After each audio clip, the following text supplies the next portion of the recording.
আপনি তো শেফা দানকারী, আপনি কেন অসুস্থ? আল্লাহ তাআলা বলেন, তোমার বাড়ির পাশে, তোমার রাস্তার পাশে একটা লোক অসুস্থ রুগ্ন হয়ে শুয়েছিল, মানবতার জীবন যাপন করেছিল, তারই যদি একটু চিকিৎসা তুমি দিতে, আজকে আমার কাছে তুমি তার প্রতি দান পেতে। একটা মাসলা বলে বক্তব্য শেষ করব। একটা মাসআলা, রাস্তার পাশে যদি কোনো মানুষ পড়ে থাকতে দেখেন, অ্যাক্সিডেন্ট হোক, রোগের কারণে হোক, ক্ষুধার কারণে হোক, কোনো মানুষ যদি পড়ে থাকতে দেখেন, একটা মাসআলা, এটা মানবতা বোধকে জাগ্রত করবে। খবরদার ওই লোকটার ধর্মের আর দলের পরিচয় জিজ্ঞেস করবেন না। কি করবেন না বলেন? ওই লোকটা কি করবেন না? ধর্মে, বলেন, ধর্মের এবং দলের পরিচয় জিজ্ঞেস করবেন না। সে হিন্দু, বৌদ্ধ, খ্রিস্টান, মুসলমান, যেই হোক, তার পরিচয় সে মানুষ। তার পরিচয় সে কি? মানুষ। তার পরিচয় সে মানুষ।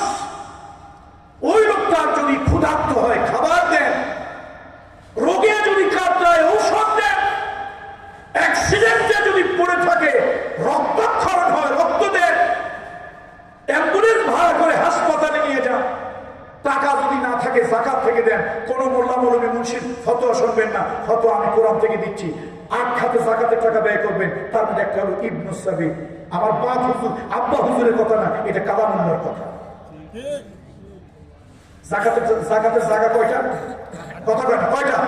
তার মধ্যে একটা হলো ইবনুস সাবিল। কোন হুজুরের কাছ থেকে ফতোয়া নেওয়া দরকার নাই।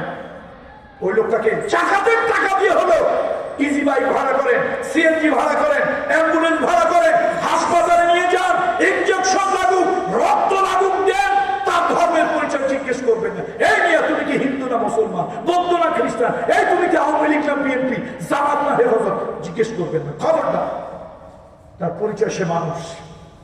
তার পরিচয় সে কি? মানুষ।